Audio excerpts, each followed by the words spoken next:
Olá a todos, que a paz de Jesus nos envolva agora e sempre. Meu nome é Solange e eu sou voluntária do Centro Espírita João de Camargo. E hoje nós vamos falar sobre o tema As Tentações do Mundo e as Vitórias Morais. E a nossa reflexão está baseada no capítulo 18 do Evangelho segundo o Espiritismo.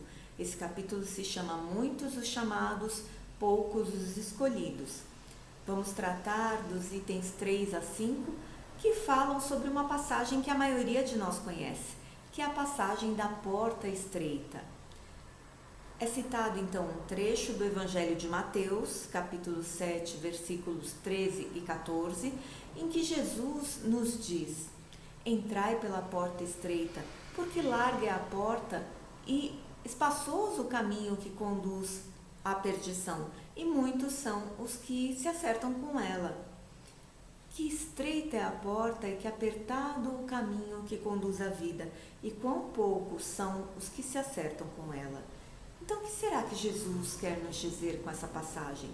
Nós temos aí duas portas, uma de uma passagem mais fácil, mais ampla, que não requer nenhum esforço, e outra, uma porta mais estreita, que a gente precisa se esforçar mais para passar. Isso representa os caminhos que nós escolhemos seguir na nossa vida. Sim, porque somos nós mesmos que fazemos o nosso caminho a partir das nossas escolhas. Cada passo que nós damos no caminho da vida é uma escolha que nós fizemos, mesmo que a gente não se dê conta disso. E nós às vezes não nos damos conta porque andamos muito distraídos pela vida e acabamos desviando o nosso caminho do real propósito da nossa existência. Todos nós gostaríamos de ter uma vida tranquila, sem problemas, só com aquilo que a gente gosta, né? E esse realmente seria um caminho muito fácil da gente percorrer. A gente não precisaria de esforço nenhum para isso. E às vezes a gente se deixa levar justamente pelas ilusões da matéria, nos desviando e nos perdemos neste caminho. Esse então é o caminho da porta larga, onde não há dificuldade em passar. Uma porta que não requer o nosso esforço para que a gente consiga transpor esse espaço, esse caminho. Muitas vezes a gente olha para a vida de alguém e fala: nossa, isso que é vida. Porque nós vemos, pelo menos naquilo que nós olhamos para a vida da pessoa, nós estamos vendo só coisas boas, coisas que fazem parte do nosso objeto de desejo, seja em termos de bens materiais, de um relacionamento bom, financeiro, enfim, uma série de questões, em geral questões materiais, que nos atraem a atenção. E nós achamos que aquela vida é a vida perfeita. Por quê? Porque é isso que nós gostaríamos que acontecesse conosco. É o caminho pelo qual a maioria de nós segue. Já a porta estreita, ela é o símbolo do esforço. Por quê? Porque ela requer esforço para que a gente consiga transpor. É como se nós fôssemos viajantes com uma bagagem enorme nas nossas costas. E aí nós temos a porta estreita. Essa porta nos convida a nos livrarmos dos excessos, daquilo que nós carregamos e que na verdade não precisamos. Que excessos seriam isso? É tudo aquilo que a gente carrega, que é o nosso orgulho, o excesso de egoísmo, de vaidade, ou mesmo nós podemos estar carregando alguns vícios, não só os defeitos como os vícios, que são o excesso na alimentação, a gula, as drogas. Quando a gente fala em desviar a atenção do caminho, é que a gente lembra das tentações. E muitas vezes nós pensamos na tentação como um ser que vai chegar e nos fazer uma proposta sedutora. Na verdade, a tentação ela não é alguém, alguma coisa, ela é um estímulo que nós recebemos e esse estímulo de alguma forma gera uma ressonância no nosso interior, nos atrai, porque nós temos de certa maneira isso dentro de nós. Então, por exemplo, se há uma pessoa que gosta muito de chocolate, se ela ganha uma caixa de bombons, muito provavelmente essa caixa de bombons ela vai durar um dia só. Muitas pessoas têm essa compulsão pelo chocolate. Outro exemplo é a questão do consumismo. Existem pessoas que têm prazer em consumir, em adquirir coisas. Então, se nós damos um cartão de crédito sem limite para uma determinada pessoa, essa pessoa pode vir a gastar muito em compras que talvez ela nem precise, mas pelo simples prazer que ela tem de adquirir bens ou coisas, enfim, essa sensação de prazer, do prazer imediato, do prazer da posse. Outro exemplo, nós acabamos de passar pelo período do carnaval. Para algumas pessoas, o carnaval é visto como uma época de permissividade. Tudo pode, nada é proibido. E aí vem os excessos na gula, na bebida, no sexo, enfim. Nós aqui não estamos dizendo que o chocolate, o cartão de crédito e o carnaval sejam coisas ruins. Porque o chocolate é gostoso, não tem problema nenhum a gente comer com moderação. O cartão de crédito, ele é uma ferramenta, um instrumento, muitas vezes, de organização financeira. E o carnaval também é um evento popular, tradicional, né, no nosso país. Enfim, tem pessoas que ganham uma caixa de bombom e ela dura um mês. Tem pessoas que têm cartão de crédito e nem por isso saem gastando, mas usam com consciência. Tem pessoas que brincam o carnaval de uma forma saudável, com a família, com os amigos. O problema não está nessas coisas, mas sim no fato de que elas funcionam como gatilhos para algumas pessoas, para outras não. Está em ressonância com alguma fragilidade interna, então ela tenta satisfazer esse prazer. Nós podemos dizer então que essas são tentações, e as tentações são gatilhos externos que de alguma forma disparam os nossos desejos internos. As tentações do mundo, como diz Emmanuel, que é o mentor espiritual do Chico Xavier, numa de suas mensagens, ele diz: não espere passar pelo mundo sem tentações. Por quê? Porque todos nós somos imperfeitos e as tentações, elas simplesmente refletem as nossas fragilidades. Qual que é o real propósito de nós estarmos aqui encarnados?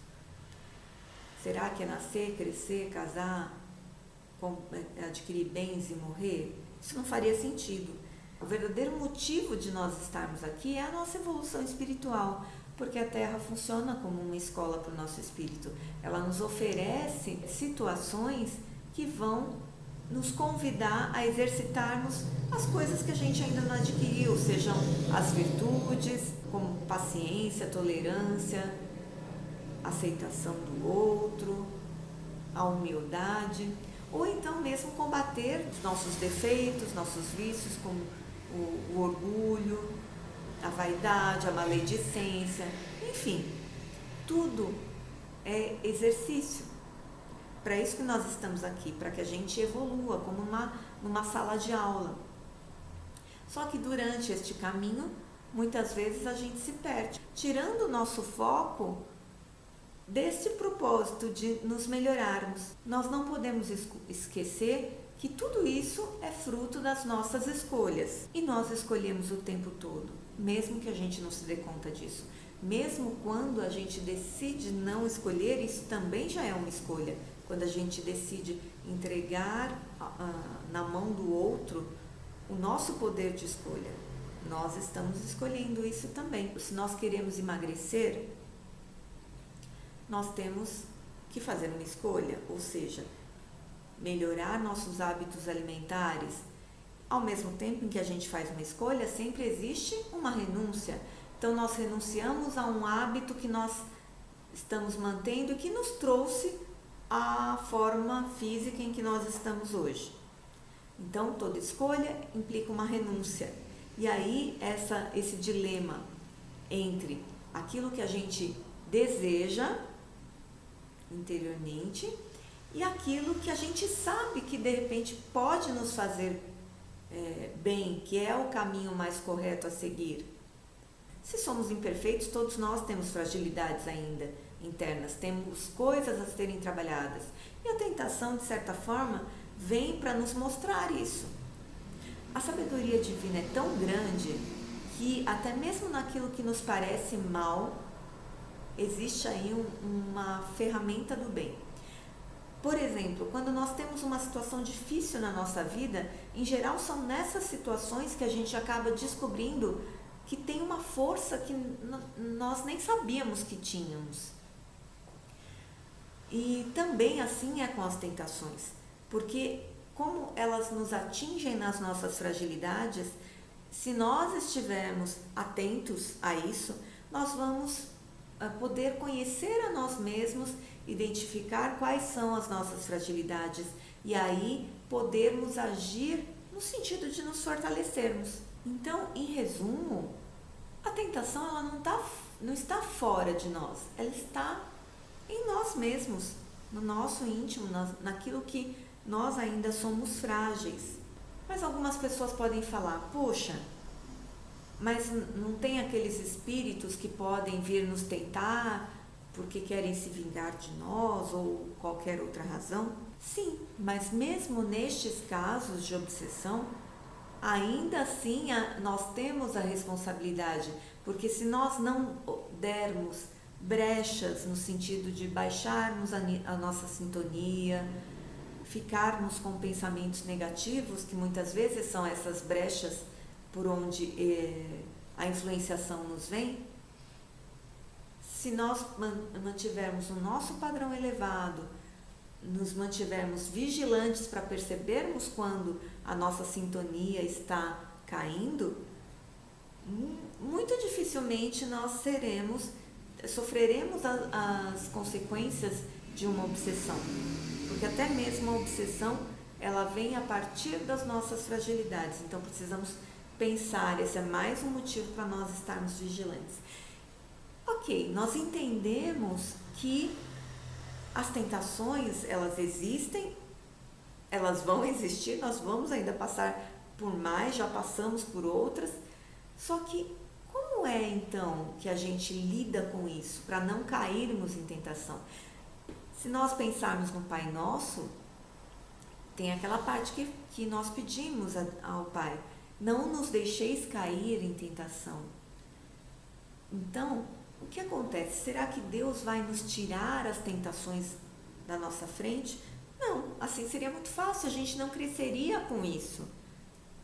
Estaríamos sempre cultivando essas fragilidades. Na verdade, precisamos nos fortalecer.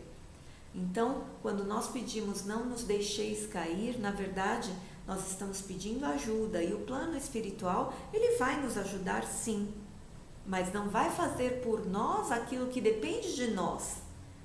Quando nós fazemos uma oração, nós elevamos o nosso padrão e nós nos colocamos de maneira receptiva a essa ajuda, mas precisamos fazer a nossa parte, porque os amigos espirituais respeitam o nosso livre-arbítrio, que é uma lei divina.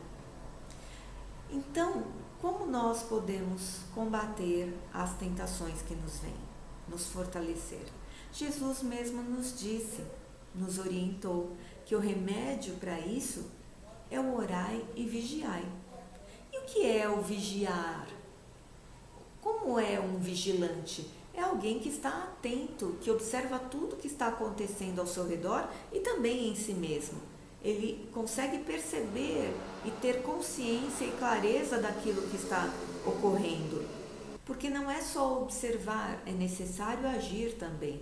Por exemplo, se um vigilante vê o assaltante fazendo um roubo ou o que seja, ele vai agir, ele não vai ficar só olhando. Nós precisamos ser assim também, vigilantes, atentos e ativos. A outra parte é o orai. E a oração também é nossa proteção, à medida em que nos ajuda a elevarmos os nossos sentimentos, pensamentos, a nossa vibração, para conseguirmos nos conectar ao nosso anjo da guarda, aos amigos espirituais, a Jesus, enfim. E elevando o nosso padrão vibratório, nós nos colocamos em sintonia diversa de vibrações mais negativas. E aí nós nos colocamos de forma receptiva, porque nós também só podemos ajudar as pessoas que querem ser ajudadas. Muitas vezes os amigos espirituais querem nos ajudar, mas eles não conseguem, porque eles têm também os limites do nosso livre-arbítrio. Nós precisamos aprender a buscar, a querer e a fazer, ir atrás, para termos um mérito. Então, como reflexão, nós gostaríamos de deixar para que a gente pense durante a semana, como anda a nossa vigilância? Será que nós estamos atentos ao que a gente tem sentido, ao que nós temos pensado, às nossas atitudes, às nossas próprias escolhas? Por que é que nós escolhemos determinados caminhos? Será que a gente tem essa consciência de que onde nós estamos é onde nós nos colocamos em razão de escolhas que fizemos? Que possamos seguir a orientação de Jesus quando Ele nos diz: entrai pela porta estreita. Possamos nos esforçar para nos melhorar intimamente, nos desapegando de todos os excessos que nós trazemos e que nos atrapalham tanto a caminhada. Que a paz de Jesus nos envolva e permaneça em nossos corações durante toda essa semana.